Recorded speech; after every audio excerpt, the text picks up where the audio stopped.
प्रधानमंत्री की सीमांचल में एंट्री होने जा रही है। बिहार विधानसभा चुनाव से ठीक पहले पहली बार प्रधानमंत्री सीमांचल में जनता के बीच जा रहे हैं।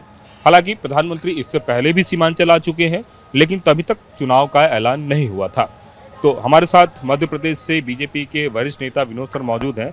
सर, एक बात बताएं कि कितनी बड़ी तैयारी है प्रधानमंत्री की रैली को लेकर? आप देख रहे हैं बहुत विपरीत परिस्थिति है। 2 दिन से बारिश साथ नहीं छोड़ रही है हमारा, पर जो तैयारी हमारी है लगभग 1 लाख से ऊपर की संख्या हम टारगेट करके चल रहे हैं। 10 विधानसभा का हमने अभी तय किया है। 2 जिले हमारे इसमें हैं, पूर्णिया और कटिहार को मिला के 10 विधानसभा। पूर्णिया में भी जो दूर की हैं वो हमने छोड़ी हैं। कुल 10 विधानसभा हम लेके चल रहे हैं। लगभग 1 लाख का टारगेट लेके हम चले हुए हैं। उस दृष्टि से मौसम थोड़ा सा परेशानी हो रही है, क्योंकि कई सारे उड़न खटोले नहीं उड़ रहे हैं और तमाम तरह की चीज़ें। तो ऐसे में आप लोगों को क्या है, क्योंकि ज़मीन अब भी देख रहा हूँ कि कई जगह दलदल और तमाम तरह की एकदम जिस तरीके का फील्ड है उसके हिसाब से हमको बहुत तकलीफ थी, पर अब सब स्थिति हमारे नियंत्रण में है।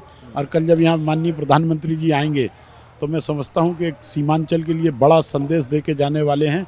उनकी सरकार की उपलब्धियाँ, बिहार सरकार की उपलब्धियाँ, लोगों में उत्साह है। मैं सभी विधानसभाओं में गया हूँ, कार्यकर्ताओं से बात की है, छोटे स्तर पर मैंने कार्यकर्ताओं की बैठकें की हैं, और मैं समझता हूँ कि जिस तरीके की तैयारी चल रही है तो जो फील्ड हम आज बना रहे हैं वो छोटा पड़ेगा। ये जो जिस तरह की तैयारी है, मैं देख रहा हूँ कि बारिश की वजह से मुझे लगता है कि थोड़ा दलदल ज़मीन भी हो गई है, तो इसको समतल और तमाम तरह की चीज़ों को करने का काम चल रहा है। आप देख रहे हैं सारी चीज़ें लगी हुई हैं, हमारे मशीन्स लगे हुए हैं, सारी चीज़ें लगी हुई हैं, और सब चीज़ों के कारण जो है हम एक अच्छा फील्ड तैयार कर लेंगे। मुझे विश्वास है अगर आप कल आए होते तो आप कहते कि यहाँ तो कार्यक्रम हो ही नहीं सकता था, पर कल से लेके आज तक के बीच में हमने ये स्थिति पैदा कर दी है कि कार्यक्रम होगा, बहुत शानदार कार्यक्रम होगा। और कल तो हम आ नहीं सकते थे, इस फील्ड में ये स्थिति थी, और 24 घंटे लगातार बारिश के कारण काम रुका रहा। ये सारा काम कल शुरू हुआ है और आज इस स्थिति में हम यहाँ खड़े हुए हैं। हेलीपैड वगैरह प्रॉपर तैयार हो गया? 3 बार टेस्टिंग हो गई है, उनका चॉपर आके लैंड कर गया है। तीनों हेलीपैड को उनने कर लिया है और सब अच्छा है, सब ओके है। एसपीजी भी सहमत है, सारी चीज़ें सहमत। केवल अब बारिश ना हो। अब कोई बारिश मुझे लगता है ये लग जाने के बाद होगी तो फील्ड पे बहुत असर नहीं आएगा, बारिश का कोई असर नहीं आएगा। जनता के बीच कितनी की उम्मीद कर रहे हैं आप लोग? मैं लगभग 1 लाख का टारगेट हम लोग लेके चल रहे हैं और वो हमें अचीव कर लेंगे। तो निश्चित रूप से प्रधानमंत्री की पहली रैली है, और आपको लगता है कि इस रैली का असर भी विधानसभा चुनाव में होगा? एकदम पड़ेगा। इस बार जो हमारा पूर्णिया और कटिहार है, मैं तो सिर्फ इस रैली के लिए, मुझे दिल्ली कार्यालय ने इसका संयोजक बनाया है, पर बाकी बातें जब हम आते हैं, राजनीतिक बातें होती हैं, तो हमारी संख्या यहाँ इस बार बढ़ने वाली है।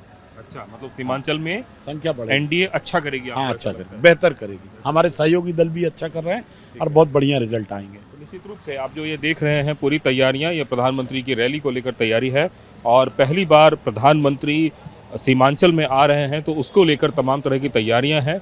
मंच लगभग तैयार हो गया है, लेकिन इन सब के बीच इंद्र देवता की मेहरबानी भी बहुत ज़रूरी है, और उम्मीद ये की जा रही है कि बारिश ना हो, क्योंकि अगर बारिश होगी तो फिर दोबारा स्थिति ख़राब हो सकती है। इन सब के बीच जो हेलीपैड है वो सब तैयार हो गया है, और इसके साथ ही कोशिश ये की जा रही है कि जो पूरा का पूरा इलाका है इसमें 1 लाख की कैपेसिटी का दावा किया जा रहा है कि 1 लाख लोग लाएंगे। लेकिन लोग कहाँ रुकेंगे, कैसे आएंगे, क्योंकि बारिश का समय है, थोड़ा इलाका दलदल भी है, तो जेसीबी मशीन और तमाम तरह के तकनीकी उपाय से इसको तैयार करने की कोशिश की जा रही है। निश्चित रूप से कल तक का वक्त बहुत ही ख़राब था, आज थोड़ा सा पौ फटा है, उजाला हुआ है, और बारिश की थोड़ी सी मेहरबानी, एक तरह से कह सकते हैं कि मौसम थोड़ा मेहरबान हुआ है, उसका असर यहाँ पे दिख रहा है, और बहुत तेज़ी से काम करने की कोशिश की जा रही है। उम्मीद इसी बात की कि दोबारा बारिश ना हो, क्योंकि अगर दोबारा बारिश होती है तो फिर प्रधानमंत्री की रैली पर एक तरह से कह सकते हैं कि नहीं होने का खतरा मंडरा सकता है। कैमरामैन राजू यादव के साथ कुमार कुंदन, TV9 भारतवर्ष, कटिहार।